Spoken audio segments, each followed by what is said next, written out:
Amero chakoloka kirman ma chel ni vora ni ngere ento anga mo bekero olang ngot fuchi. The cat is known, but who will bail the cat? Now, this is Gilma kama Uganda tiye. Amero in kwan meren nyigloka eon ke kam chibet ka yaro iye. Ni uyugo gora ka choka gingebe ni gwekwaro uwere ki I pero ma fujo bekero mergi kero lang ingot fuj la penyo ni ki lugo yone ni anga ma bekero anga ma bekero lang ingot vora wa winyo ga tiga bino kainen lobodo o state enini chila pen magi penyo ni mano chiek ma ki kati kere ki mogoni football tiketa tikwere ni dong patika kare dano luoro timatek ichunya nywele me Uganda ngamano te time kita en iye miru peni dano pengeyo ngome tima enta nga mo be juyu dano ki tim en gino mier ki tim ke kome ti jomo kan matama no mier ki chil dano ki gweng wek lok ki chopo nga ini chila bili ki gweng be tor gir chaj tien lokeni kawati kar me yele enini wabe gwago kwopa nywele me Uganda nini mera chake angoli enu ni wa ogo yeba nying dano ki bologo wando ti tela me konyo lwa ikarli enini ene kar ma ki yero la tela pela chung lu churo ber duong charo bodwa igulu ichumu kardar berabu ngwen pi koma chili kan me won koma bi kiyer ngara chili kan iwange dana bi begi bi yer ngara chili ke kan do amir fo ger luchu an ma chala tela na ngeni jemne dugu bara now kawati lokum chik man ma ki kerli enini tie jemi mukene ma ono tie ipen chik ma tie chalo brek chik la bo brek pe konyo brek me chik omiero kon doro lobo ngat matelo ma dit lo ene ye president ka gin moro mpere ma juyu president yen lokeni tela me Uganda tika word la bo brek roma lela ma brek e pere brek me gari bera rio me mako kiching wula mo wilu lela manyen chi ngaw wiye pianong dano madit eno dong pengeni weke chumiri mak brek tu wordo tany ka dange mak jay matitiri ni mak ena titir tilung Uganda ti lung kilela chakala la bo brek dong Bien, Loman Manyon, Tag, Tiano, Guy Yon, Marati, anyway, Chiliki. Ibi kira ki tuon red moma petware. Lutua karali enini. Ere kamo mira doga chela chel. Ludiru magingeyu lok kilitiano ki vulu. Wachak neno ni wayabu wangdano. Pian kama lubu me Uganda o ieni. Wau kama miru chuyu chor ki dira tira kawa bir ka fara ta ti pe wabingi kama wati cherie brek ma chil unoki luoni term limit ni ka yini telo lobo Uganda pitama rio yinde ai wek dak la rio mo kenda ko nyu dir ne ero ni ki kwanya ebeke wadong ki brek tum cheliken Mano matitung la cham ma la chujonge kwanyo. Era furwa dong ke ma la chammi. lok me age limit ki kwanyo ko wabaka lela do dong takala la bon brek nen ti lung mara loy ti kona ilo gi we ke ti tie ngome tie no lielo ni dong ke reo ke ngadle daro mati wigari ene ya nyoli Uganda watima raj iwilela ilum ikona bedakere tian lokeni umira dong wajak wachwe chor ne kidira dida ilamu la pi ni gwara gwakpa ero ne ene kama chik man ma ki kerma munya no tutwali ki balo do ye kama kumberi waro ye ni bene luriego madong ki joma nena nyim mangut gi ber chalo ri kama gen ke neno ne jora ka ngej mumiero lukogi tamo ni dong ne do char yo pen geno dano tek makay mor la wuri de kwanyo chi ke kwaro nyi chi ga ti wen watima right o chake tela me president o biro kere we tela me tedero kama daro pedong logo ngome tima kaki yere tela ero daro logo lokpa la wore mu logo en bere pege ki loke mu miero waji ni o winda ngoma ma wajo in ko no tamitini ngo pilobo Uganda ka uno mo po waji no in ko ibi logo ngo ni da ko winyu loka chaga wajo ero petika wacho kilo bol kuini anga o yera abitimu gini eni abitim eno ni diversion ile potara ginma tiga ruonyu dana ruonya kumberi kama wa oyen ene focusing ni la dit kado teki amer win lokeni mabe la dit kado teki inene kin le tieno ne o chako luomo mati woko ni ko waj wera ni obin ba cha wen binu gen birgari o gi kwilu loko ka pede gwoke kitiga mi watwero metela don kenyu me gangi ero ni bot latini magi tigulu oneni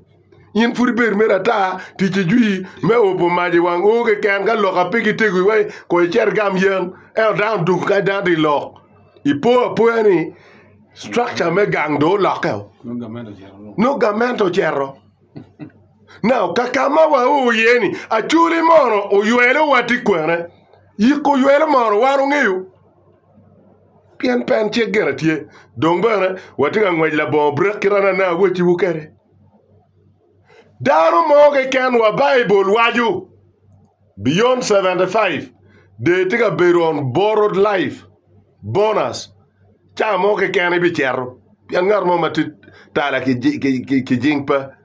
Now, life expectancy me Uganda kumberi ki is 65. Now, kadano matiwe 80. Ibi tele ki gena don't borrowed life mengo. Wish well. What get? Till on loan. In fact, la tele me lo Uganda kumete tele wa on loan. According to the Bible, wa ikita nen kere. Now, dano mierge gwak pal twinye dongi ket mor awaju kuman pingo wanero lwen mo beri kumare me Uganda ko pa dano kita orem kani tele pikui ki lo lobo be chake umira pedo chake ki ya chuli wani keke kilama amaro kilama ikirni ni matek madala dirlo pian gimo manok be go chimpenyu wun ko logo ni ngo kunu wun ko maluka kitamba dipi wun ko logo ni ngo la dit peol abe gamu pen maybe pen ñu lok ma wa ñwa ko kir wa America ñwa ko tam pien mo ga wa pebo wan frutier time is still on our side ento ini bi calculating ini inde mero matela pa Museveni gike o boldo betpe pien di tin pi o bol ni ting la gwen bol be ñwala ba kit mero mo be ke ñwala now chweyu chor ma chulu be chweyu kilubu Uganda be chweyu me loko president Museveni iching la tela mukene moro mitani kongremu on iye tije mukene peki chera achuli ma ochung bodwu me ber president tiana rio kuire ki bolo nini ma ochung idek par piera ma pega chun enu nginde iti wa de par piera ma dong pe dong lare ti chao kenu mier ki lok loka ir down de winyo ne We have neglected our own. Pingo tamo ni la peny ma pol romo bol. Piaran pa romo chata chula war kono ti NRM unyo ti DP. Abi waju loki ki la dit general tema. Waka nini cha general o court. JJ Mati i South Sudan. Piara chuli mira nye peoling. Kono ti NRM nyoti i opposition. Ero tama ngo magitamo piluak me kin gang. Ene gina piara te. I Uganda la tela kaki biyer me beru president moro. La tela ni eni moro ngiyu kama ker me lobo Uganda. Nyo ker pagamente jenge ye. Ker pagamente moro kato kuike ken. Wati ki mun tinini. Pian mun ene ye defense ene kuodwa me gwako lobo kulu. Amiru wacho ki opposition luwara. Karibe no wakat kui tin chal opposition. Gwako Uganda loyo wa. Pitian lok mabi wajoni. Wanero mun chalo lumone wa. Meka neno ki chalo lu gwakwa. We even inside dano ikum mun. Yes, muncha mukane gidogo partisan, gitimo miripa pa party NRM nyo party mati lodge. Ento pe mun wen, ungeni li tieno wabene ti mun en mawan watia loge kom gini. Utamo li tieni pegi luoro, jema rajo magitimi komwa. Achura di mati mun. Kayini beberu president diri, che watiki mun pere, gamenta nini ubeberu ripi karma romene. Daro miro nene eni. Kidong luak ma megwa. Kongwa ngiyu bene ni wana ye gamente. Pe wek ngat magi yer chale won koma bij. Pien niki yer NRM. Chi wai ni wan gamente. Won koma bij ma ini yer la tichi. La tich pa gamente pien ina ye gamente. Ni chaketin ko iwaj ni ana ye gamente. I am government. Pien the notion of social contract binds me with the people. In machalo luak, ina ye kero la tele kom, pengar mo bin kaje ni big is big. He did it along. Gino mieringe en iri beru dit no luak tiki ware kumi peluoro. La tele mira kimi ire waro pitij mabe ma entiga timone. In machalo president, pe dano mira uluore luora, dano mira wori. Wachao shipping Uganda meneno ni muzee maono kadwa. Uganda mfuru mier mete en medatata kitini. Kedu mier wakon yupo netin wek diru betabe. Machalo party DP waneno oni ada kay neno o mot ineno kidiro. Chi ko mier wa yeni DP per ramota because we're 62 pe ota watin. Ni chake 54 ma DP ki chakere. Lo kero bin. Gamente loke eno DP gako makwo. Ento ka President Museveni amor. No DP ne tini ning. Weko wa moro chalo nek. Ni wajing kum wai local government. Wajing kum wai lokum lumemba me parliament. Wega da 2031 unong DP ma uramo kinping i grassroot. Kade i Gulu district wegi kuma dek betika chungi DP. Mai chung mukarne ana chung won koma bit kena. Buon tira kena yo berkila chung pa DP. I won koma de. Ka kumberu watika bichela biro. En dongo meno pe peni do la wache le muk. Now, waneno ay giru loka mao, pianan pele lok pa mao, an la lok pa DP. Uno tek total ki mao me beru parti president me DP kano pe mao mi kar ki sebana ki zito ene ki luoni yiko yuelo mao biene kari bian ka nyini winyu be kirlo ka sebana de we donge jalo la tien wane dong non ero mao mulle ni we ga beringet sebana ki zito we ga yiko yuelo we diri maja kon lutua akwan lok mani DP ka dong in pe Buganda pede ramutelo ne eno ne penetrating anga nge diri ka odaramida nanen wi upo wechiwu ni la dit mo ke ken ka do chakluo la tienne mo ki wo president kati komba no president pa dano wen pe president pa NRM enu ni president pa lwa now kai nen ngar mo en way beri ngar biyo wego fura kome kwa yiko yuelo ki kit me chui chora mitela mirwi pa kori kum ngarimo. I am very happy with critics chalo Henrik Ikomakej pian critics daru maria. Well, Juika one what log wa kere. By the way, we call each other. Wa go chimi kinwa. Wa logo be pa wa kere ga wa no I gira chinta wa logo gike. Wa itamu do ngir okwer. Pian wa nero ni achuli miro betie. He's one guy ma uchungi DP uchungi independent inge watin pe odoni party moke ken. I respect him for that. So amiru wachuni pen chik me Uganda mite tutwal kirikum beti. Ni break metela miro betie. Kadong ni age limit dong pere chalo US bene age limit pere. But term limit kong do betie. Pian dano li tieno wamagiti acholo gigang kwane. Kadong peki logo tela.